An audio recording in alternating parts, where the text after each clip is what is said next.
Saudara-saudara, sekarang ini banyak orang bisa memberi contoh, tapi sedikit orang bisa menjadi contoh. Ngasih contoh mah gampang, jadi contoh susah. Karena beliau manusia. Laqad ja'akum rasulun min anfusikum. Kalau kambing disuruh nyontoh ayam, yang nyuruh nyontoh kagak punya pikiran, ya kagak level. Kambing mah nyontohnya kambing, kebo nyontohnya orang, nyontohnya orang. Makanya Nabi kita orang, bukan malaikat, bukan jin, bukan dewa, manusia. Kalau manusia disuruh nyontoh manusia, itu perintah masuk akal, predispositionnya sama. Kalau disuruh nyontoh malaikat mah ribet kan. Malaikat bagaimana nyontohnya, dia mah tidur kagak, makan kagak, sama duit budak, sama perempuan kagak open, lah susah nyontohnya. Ya, Superman tuh biar hebat nggak bisa dicontoh Superman, bagaimana terbangnya, lagian pakai celana dalam di luar ban, nggak bisa dicontoh Superman mah. Nabi kita manusia utuh, cuman sungguh pun manusia, kualitasnya beda. Ini namanya basyarun la kal basyari. Manusia memang, tapi jangan samain, bobot bibitnya beda. Contoh, kita nih manusia, kita tidur. Nabi kita manusia, beliau tidur. Tidur Nabi, tidur mata doang, hatinya nggak pernah tidur. Tuh bedanya sama kita tuh. Tidur kita keblek, asal tidur habis-habisan.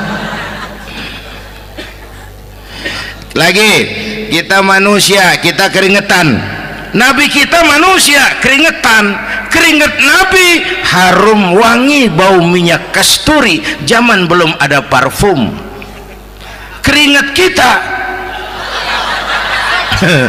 udah rasain aja masing-masing dah, jangan pakai dikebet udah.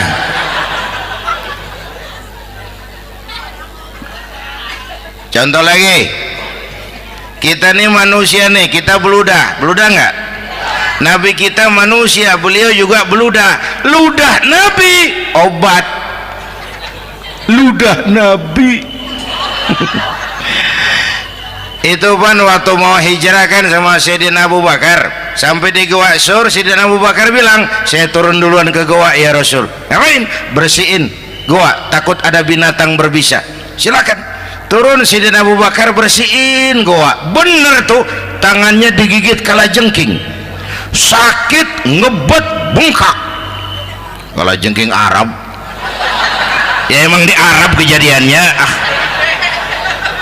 Heran nyaut aja bener, ditahan aja, udah aman ya Rasul, silakan turun. Lama-lama dalam gua berduaan kelihatan juga Sayyidina Abu Bakar mukanya pucat. Nabi tanya, mabalu kayak Abu Bakar? Abu Bakar kenapa? Nggak apa-apa. Berat meninggalkan Mekah? Enggak. Malas hijrah ke Madinah? Enggak. Takut diubur-ubur Quraisy? Orang kata enggak, itu mah enggak. Lah kenapa muka kamu pucat?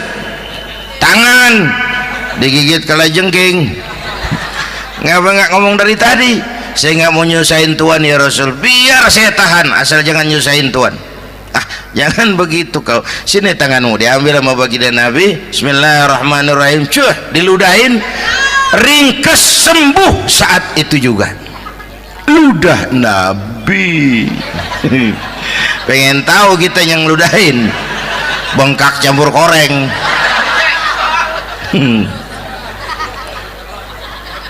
Satu tuh alasannya kenapa Nabi dijadikan contoh, karena manusia. Kalau manusia disuruh nyontoh manusia pasti bisa dong ya. Yang kedua, karena tadi kata Bang Haji Oma, pribadinya itu pribadi yang multidimensi.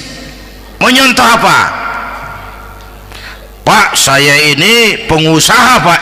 Nabi umur 9 tahun udah ke Syria tuh, dagang lintas negara, Syam tuh. Saya jenderal Pak, Nabi mimpin tentara di medan perang Mas. Saya mau balik Pak, Nabi dakwah Bung.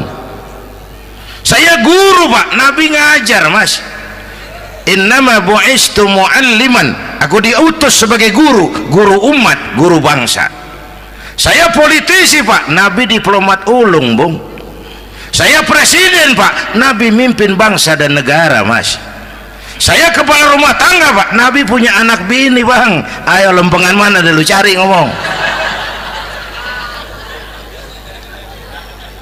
Malah Nabi Isa tuh nggak bisa jadi contoh bagaimana membina rumah tangga bahagia. Bagaimana membina rumah tangga bahagia menurut contoh Nabi Isa? Nggak ada Mas. Kenapa? Nabi Isa belum sempat kawin. Ya, Nabi Isa belum sempat kawin. Ada pengikut Nabi Isa menyangka nggak kawin ajaran Nabi Isa, pada ngikut lagi nggak kawin. Tuh pastor tuh mubazir. Lah orang dikasih perabotan. Bang bener, saya kalau dalam Islam kiai kagak boleh kawin, saya pilih berhenti jadi kiai. Kalau kagak ada giro-giroan, botak rambut.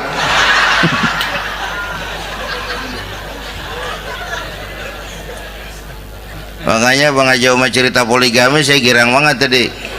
Bukan yang ngomong ahlinya soalnya.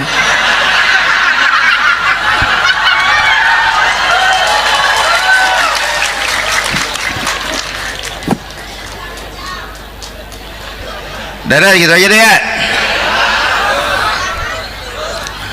Nah kata Imam Busair nih yang dahsyat, ka'annahu wa huwa fardun fi jalalatihi fi askarin hina talqahu wa fi hashami. Sepertinya kehebatan Rasulullah itu sama baik sendiri maupun di tengah tentara. Artinya begini, orang hebat banyak, tapi yang hebat di mana-mana susah nyarinya. Baginda Rasul ini lagi duduk hebat, lagi jalan hebat, ada di pasar hebat, lagi di masjid hebat, di medan perang hebat, di depan anak-anak hebat, di mata musuhnya hebat, di depan sahabatnya hebat, di mata istrinya hebat, di mana-mana hebat. Lah susah nyari orang begini Bang. Ya kita mah hebat juga setempat. Di kantor hebat, sekantor orang diomelin. Di kantor, pulang ke rumah dikeplak sama bininya diem aja. Nih di depan bininya dia kagak hebat dia mah.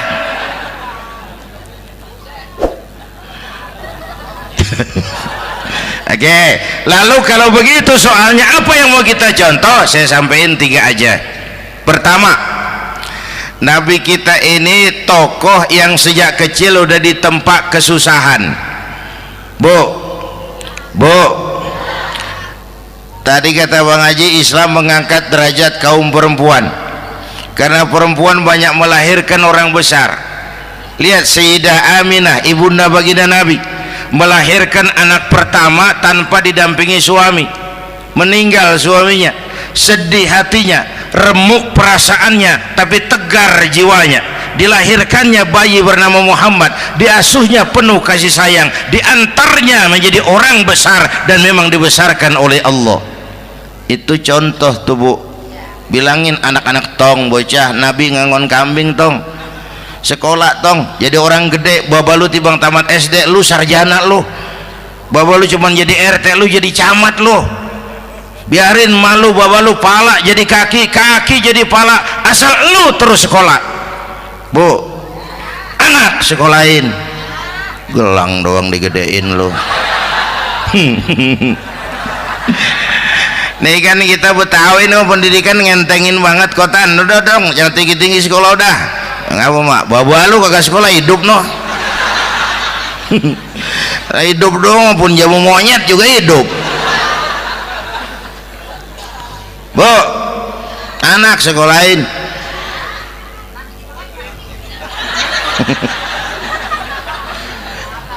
Mahatma Gandhi, kecilnya begeng, ceking, cacingan, liatim. Emaknya tuh, Gandhi sekolah nak, Gandhi belajar nak, Gandhi jadi orang besar nak. Kalau perlu belajar ke Inggris, biar Inggris menjajah kita. Gak apa-apa kau sekolah ke Inggris, tapi jangan jadi Inggris nak. Jangan pacaran sama bule, jangan sentuh minuman keras. Gandhi jadi orang besar. Mahatma Gandhi tumbuh karena dorongan emak. Mak, udah yatim. James Watt, Kang Bandrek. Emaknya tuh yang dorong tuh jadi orang besar. Belum lagi perempuan yang jadi besar. Di Indonesia ada Kartini, di Jawa Tengah ada Dewi Sartika, di Jawa Barat Dewi Sartika, di Bengkulu ada Fatmawati Soekarno, sang penjahit bendera merah putih. Di Aceh muncul Laksamana Malahayati, disusul kemudian oleh Cut Nyadin, baru kemudian muncul Cut Koko, Cut Meme, Cut, ya udah tak cut lain dah.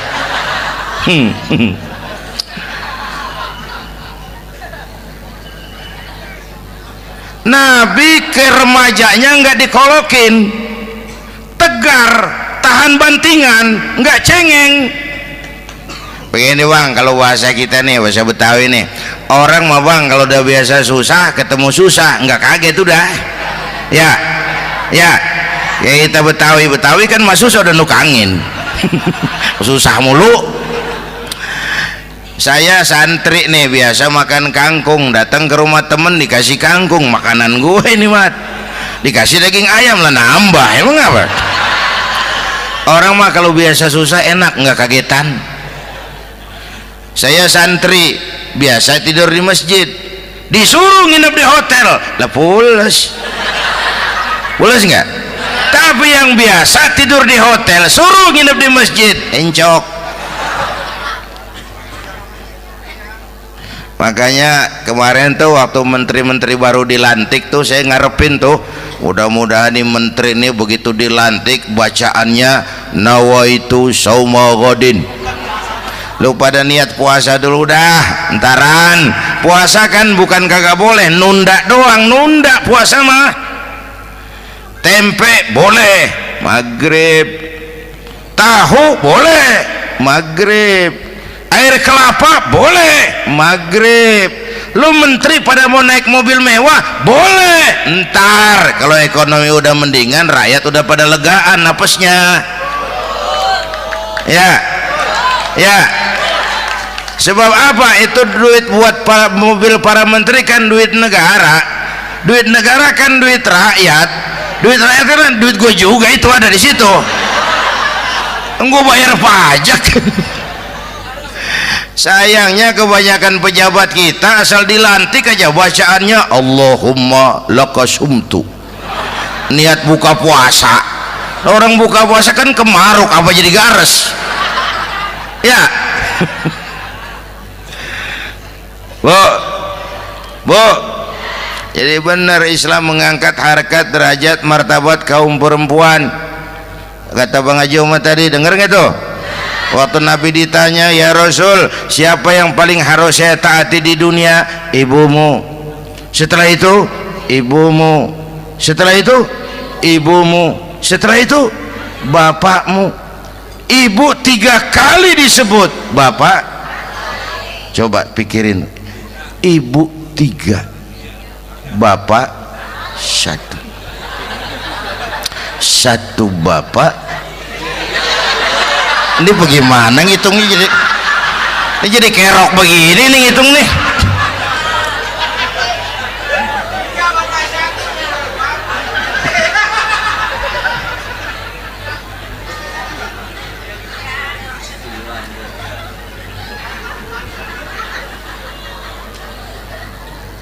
Jangan takut ngadepin susah. Hidup nih keras, kerja keras, perseringat banting tulang. Ya Bu. Satu. Yang kedua, contoh dari Nabi, orang yang paling bersih hatinya Rasulullah, orang yang paling baik akhlaknya Rasulullah, orang yang bahkan sudah dapat jaminan ampun dari segala dosa Rasulullah. Tapi orang yang kalau sholat malam sampai bengkak kakinya karena rajin sujud Rasulullah. Aspek ibadah apaan? Hei, diam-diam giliran gue ini ngomong.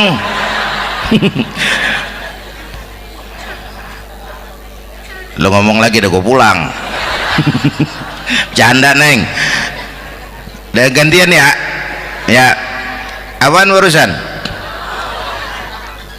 Orang yang dosanya udah dapat jaminan ampun, kalau salat malam bengkak kakinya karena rajin sujud. Saya tahu di sini juga banyak yang kakinya bengkak. Semurat. Oke. Kira-kira 3 minggu yang lalu saya menghadiri haul akbar Syekh Maulana Malik Ibrahim di Gresik, haul ke-609. Dari situ saya ke Surabaya ikut zikir sama keluarga besar Tarbiyatul Qulub. Waktu zikir saya terkejut, ada kalimat yang dibaca ratusan kali menyentak perasaan saya. Kalimatnya sederhana, kita apalah, itu kalimat ana Abdullah. Dibaca ratusan kali, ana Abdullah, ana Abdullah, ana Abdullah, ana Abdullah. Buat saya itu menyentak karena memperteguh komitmen saya hamba Allah, saya hamba Allah. Ah, itu mah Pak Zainuddin kan biasa, itu mah kita semua juga hamba Allah. Betul. Ayo kita bikin luar biasa. Saya mau tanya, Bapak Ibu hamba Allah apa bukan? 3 orang. Ibu hamba Allah apa bukan? Hamba Allah. Kata siapa? Nah, kata ibu sendiri. Kalau kata sendiri pan namanya pan ngaku. Ya, orang ngaku mah boleh dong, tiba ngaku namanya juga ngaku. Cuman diakuin apa enggak kita pan belum tahu. Ngaku mah murah, diakuin mahal. Ya, yang gampang dah. Ibu kenal sama Presiden SBY? Kenal. Presiden SBY kenal sama ibu? Lo ngaku, lo ngaku.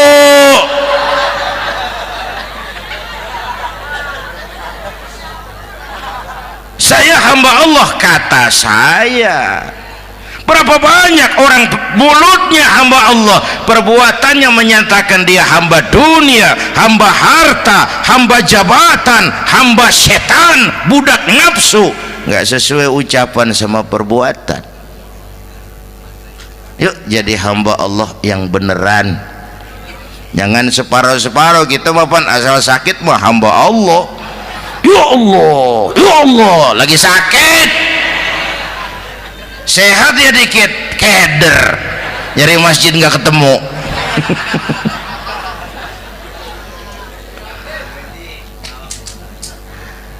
Apalagi kata Bang Haji tadi nih, kita nih kan zaman entertain nih, orang pada pintar bikin bungkusan sekarang Bang. Ya, abad entertain, orang pada bangun pencitraan. Tadi itu kiai sama dukun tipis bedanya. Dukun pada pasang iklan sekarang, ketik reg. Waduh, sampean lahir hari Selasa, nggak cocok di air, ono di hutan sono, larang udah dagang es jadi berhenti, nggak cocok di air.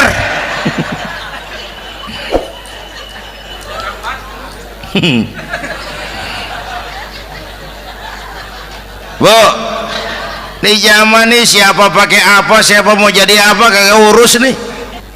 Bapak Ibu hadirin yang saya hormati, dan masyarakat kita ini kayak daun kering.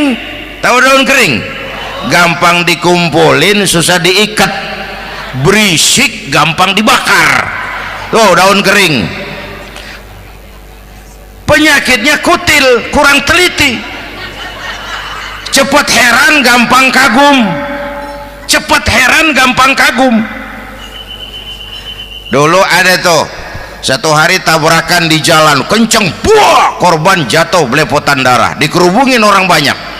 Datang wartawan mengambil gambar dari dekat, susah, orang banyak bener ngerubung. Cari akal nih wartawan, tolong saya dikasih jalan ke dekat korban. Orang nengok semua, saudara siapa? Saya bapaknya korban, katanya. Dia ngaku bapaknya korban. Ya orang minggir semua, minggir, ini ada bapaknya korban. Orang minggir semua, dia maju ke depan korban. Sampai di depan korban pucat mukanya tuh wartawan. Kenapa? Yang ketabrak anak monyet, Pak. Dia udah kedongan ngaku bapaknya korban.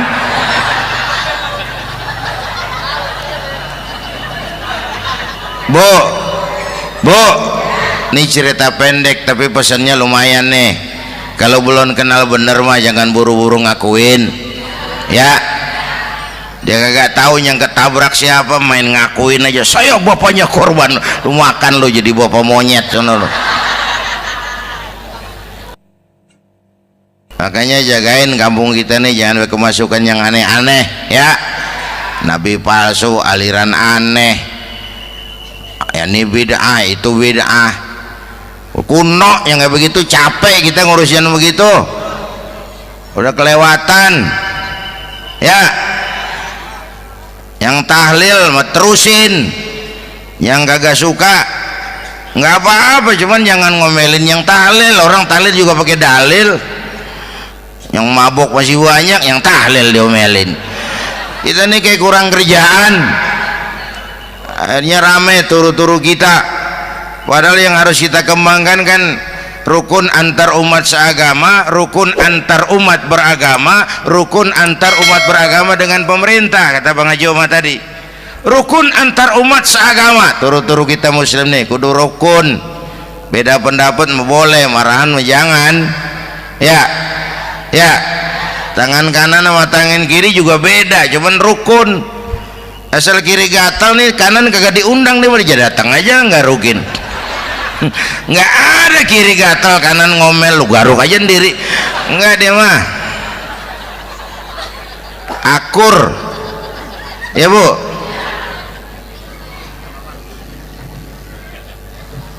Yang kedua rukun antar umat beragama. Islam ini rahmatan lil. Yang ketiga rukun antar umat beragama dengan pemerintah. Ini mah kita kan bermasyarakat sama juga sembahyang berjamaah, ada imam ada makmum, ya. Nih rakyat kudu jadi pemilih yang pintar ke depan, nah, mau milih wali kota kayak gubernur kayak presiden kayak. Sebab apa? Sholat berjamaah kan siapa makmum kagak penting, Bang. Makmum mah siapa aja boleh, ya. Tiba ngikutin dia mah, ngaji dia mah gimana kayak nggak ada bab pemilihan makmum. Nggak usah, makmum mah kagak usah dipilih, siapa aja boleh, ya. Bang, tuh orang budak, Bang, boleh jadi makmum. Bacanya kagak fasih, boleh jadi makmum. Ketinggalan satu rakaat, boleh jadi makmum. Tapi nggak tiap orang boleh jadi imam. Siapa yang dipilih jadi imam? Pertama a'lamuhum, kata Nabi. Orang yang paling alim di kampungmu siapa? Angkat jadi imam. Yang paling alim, bukan yang paling tua. Tua juga kalau kejemur kisut.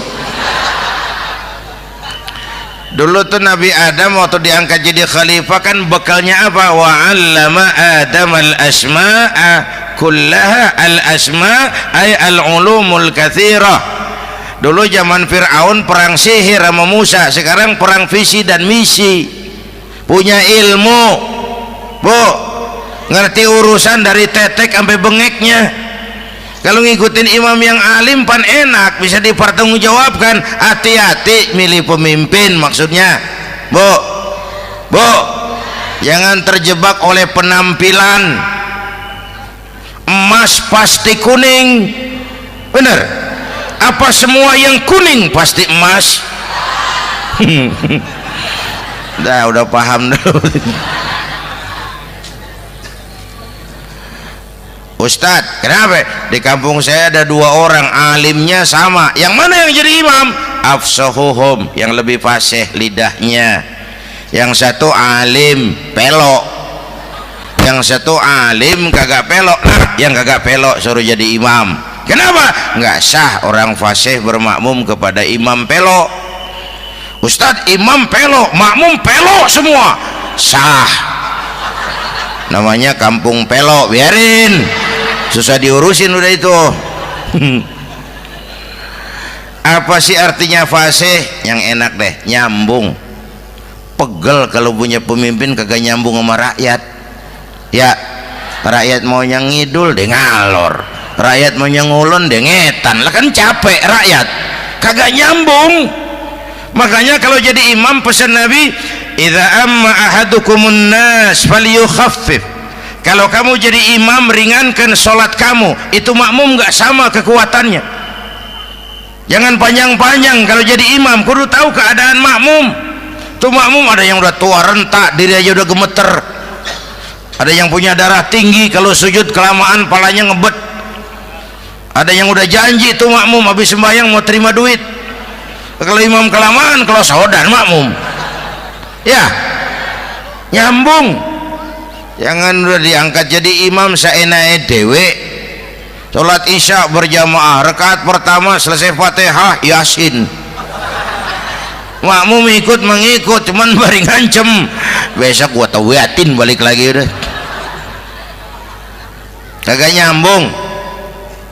Kalau nggak nyambung tuh capek, Bu. Jangan tersenyum kepada orang buta, jangan berbisik kepada orang tuli. Kagak nyambung. Orang buta diajak senyum, bagus sih maksudnya, cuman kan rada mubazir. Orang kagak paham. Cari pemimpin yang nyambung. Kalau memang masyarakatnya suka tahlil, cari pemimpin yang suka tahlil. Rakyatnya suka maulid, cari pemimpin yang suka maulid, supaya nyambung, kagak pegel kita.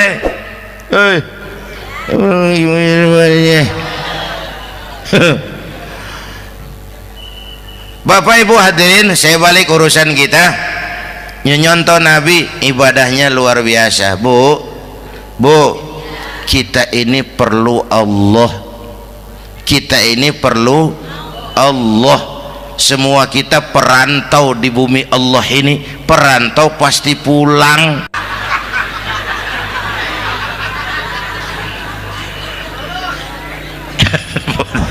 Bolot, bodoh kalau ada perantau, dia sadar dia perantau tapi nggak pernah mikirin pulang. Lebih bodoh lagi mikirin pulang tapi nggak nyiapin bekal. Yang tadi Bang Haji Omah udah bilang tuh, muda mati ya. Kadang-kadang engkongnya segar banget, cucunya mati ya. Perantau mah mesti pulang. Sini mah kita ngendon doang, ngendon taran. Mula-mula pan Bang, kita mah tinggalnya jauh di alam arwah. Dari sana pindah ke alam rahim, alam kandungan emak nih. Pernah tinggal di situ 9 bulan tuh. Ada yang 2 tahun, yang keluar udah kumisan, kelamaan ngetemnya itu.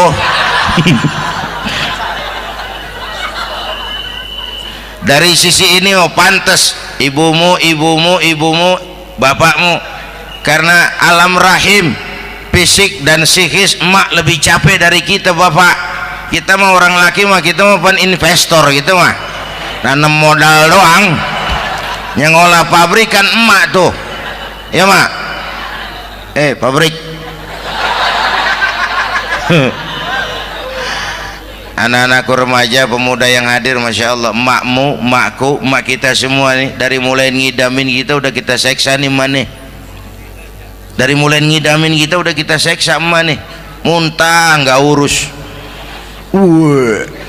Mending ada yang dikeluarin mah enak, lega. Ini kagak ada apa-apanya. Bener mak. Yang dipengenin yang kagak musim, lah kan setengah mati lagi urusan. Tengah malam pengen megang pala kereta, lu jorok bener lu, gue heran.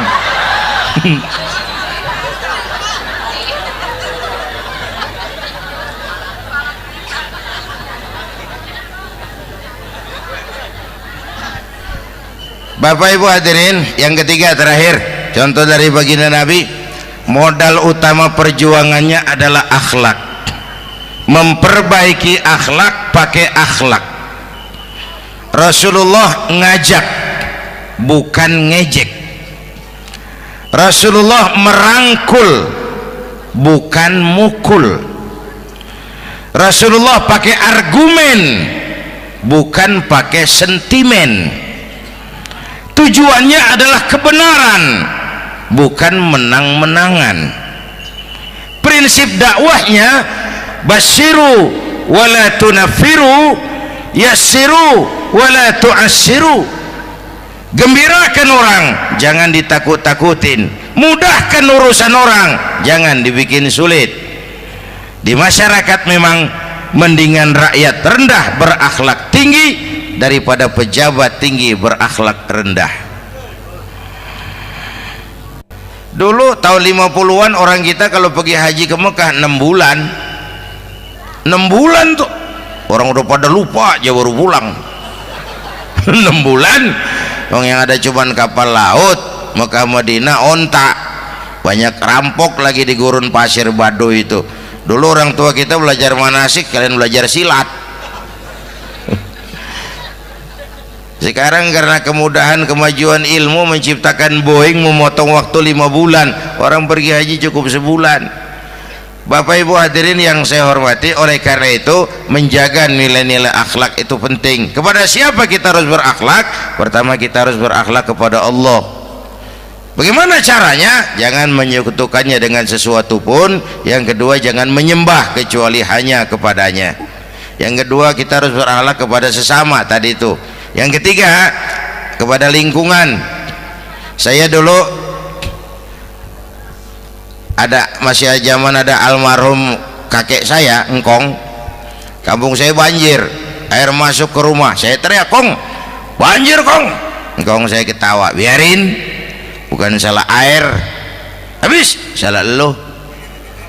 Salah kita bagaimana, Kong? Lah lo tempat air lo tempatin. Yang punya tempat datang ya kagak ngerti, ini tempat gua, ini di sini nggak pada lo, lah banjir. Engkong saya nggak makan bangku sekolahan, tapi wise pak. Air kan bukan musuh, air kan temen kan kudu punya tempat. Lalu kagak punya tempat, pantas kemana dengan ayam, banjir. Ya, dulu saya remaja ngaji babul istinja, kiai ngajar makruh buang air kecil di tanah berlubang. Saya tanya, kenapa makruh kiai?